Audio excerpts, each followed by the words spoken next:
Welcome everyone to another deck video here on O&J Gaming. To celebrate the creepy, spooky season, we have for you a vampire deck, and an amazing one at that. This is one of my favourite vampire decks that I've managed to come together. I love the artwork of these cards, and it's a bit of a shame that we can't include all of them in it. This is really a kind of hardline vampire deck. I've only picked the best cards for it. I love Vampire Lord back in the day, but sadly he hasn't made it, but a bunch of others are, so let's get straight in to this deck video, and we'll start off with Vampire Vamp. Obviously one of the new boss monsters, even though it's only 2000 attack, and basically it's able to smash over your opponent's cards regardless of their attack. It's brilliant. Vampire Grace helps you revive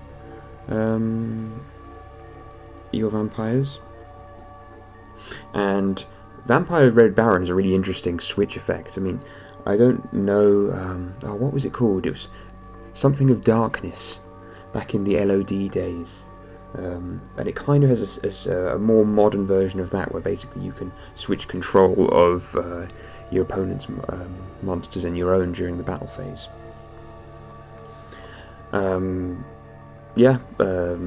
Vampire Crimson can kind of always maintain alive, and you should note that all of these cards are kind of 5 stars, so this deck kind of really relies on the supporting cards to bring out these high tribute summon monsters.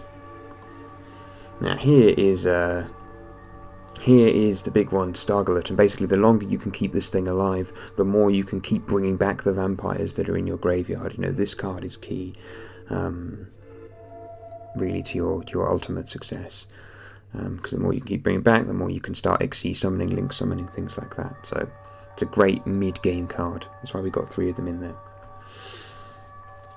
Now, it's just kind of similar principle with Duke. We're not really looking for the burn effect here, but just to be able to bring back vampires straight away, no cost, is fantastic.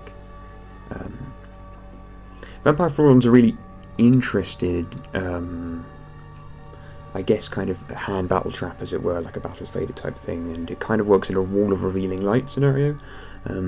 I really like it in terms of it also has that power to snatch the opponent's monsters from them as well. I love the artwork. I love how solemn everything looks. It's one of my favourite cards in the deck. Then we've got a number of non-tribute monsters. Finally, imagine having a deck with 13, 14 tribute monsters in it. Jeez. Armageddon Knight's one of my favourite cards.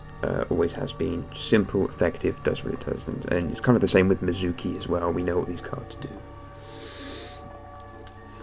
I mean, Shiranui Solitaire is probably the only real departure to the kind of theme of the deck, really. I mean, even in terms of artwork style, everything kind of fits. Maybe Solemn Morning, but yeah, a brilliant way to bring out the Unizombie. That's main tuner. I mean, I haven't put any synchros in there at the minute, but you can imagine the sort of things we would be running if I'd filled out the extra deck. I've basically just put the principles, the core cards, in here for now. Vampire Brood, isn't it great? This is basically the searcher for all of the great spells and traps. You really need the spells in order to be able to summon the high tribute monsters, and the traps obviously offer some really good countermeasures when the vampires are on the field. So it's really essential that we have the spells out to bring the vampires out, so then we can use the traps and the effects of the vampires. And part of that starts with Brood. Yes, it does need to be special summoned. So again, it can be a bit of a dead weight until it's mid-game, but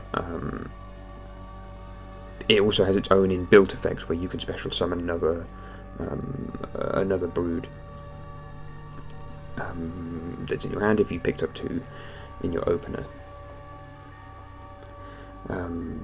Vampire Familiar, again, it's another way of dragging the your monsters, the monsters you want. Maybe if you want to target one of these particular bosses, Baron, Grace, or Vamp, Familiar would be the way I'd do that. That's why we've only got one of each boss in the deck. Glow Up Bulb, kind of self-explanatory. Load of 5-star monsters. Need tributes on the field. The spells are really cool and specific to vampires. Basically, this is a kind of revival card, and also Armageddon Knight in one. I love that. It basically means we can run less Armageddon Knight, less Clog, more play. The territory is obviously the big one. We're not running any of the field spells in this. We are only running copies of territory, essentially a Valhalla for vampires. We're running a lure for the draw engine. Awake, basically smash vampire, and then it's in the grave, so it's almost more useful as a Armageddon Knight. I mean, it can be used also in a defensive sense. You can bring out a Fraulein or something to help block and grab your opponent's monsters. You know, it has its own. It has a nice place. It has a lot of utility about it. I like that card a lot. I would be tempted to include 3 of them. Such is how good it is, because you can bring it out, sacrifice it for one of the tribute monsters. Yeah, a lot of different plays there. And then we have Domination. I've included Solemn rather than a third Domination just because it requires having a vampire monster on the field, and sometimes you don't have that. Solemn's just too good, in my opinion, to leave out. We've got some, basic link monsters. Needle Fiber will, easily be able to grab your Unizombie. Vampire Sucker, it's, one of the king vampire cards, really, actually, now. And if, for whatever reason your zombie monsters are going to be destroyed, you've got this, and you can immediately grab cards from your opponent's graveyard. If you're using zombies, you're not using it to try and, have this wonderful competitive deck, because there are better options out there. You want to be reviving and stealing your opponent's cards and nicking them and just being a general nuisance. That's the whole point of playing a vampire deck. So I really like this first effect of Vampire Sucker. And then, of course, it has the TG Hyper Librarian kind of effect of being able to draw a card. I mean, wow, what a card that is. You want this on the field as much as you can. And then we've got some big hitters in the extra deck too. I'm actually thinking about making this deck in real life, such is its beauty. Because look at Sheridan, look at the dragon, the vampiric dragon, even that looks cool. I think it has a cool red dragon archfiend kind of vibe to it. And again, this can drag your opponent's cards onto your side of the field. This kind of has a more destruction effect.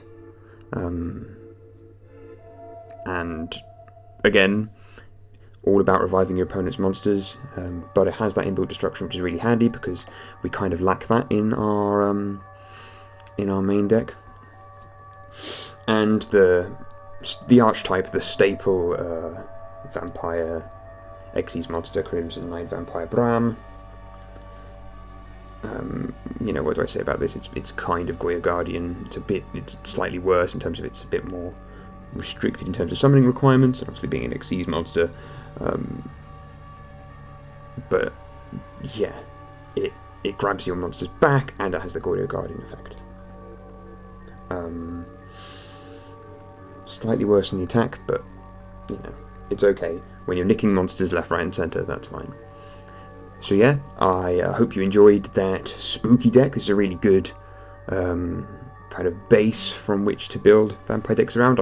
I'm sorry that I can't include all of the vampire cards. Maybe in a future deck video I'll have something more tailored to exploring all of the different cards the vampires have, rather than just the really specific efficient deck that I've presented for you today. Please subscribe if you haven't already, if you want more videos like this. and have a look at all of our other videos on the channel. Thank you very much for watching. See you next time.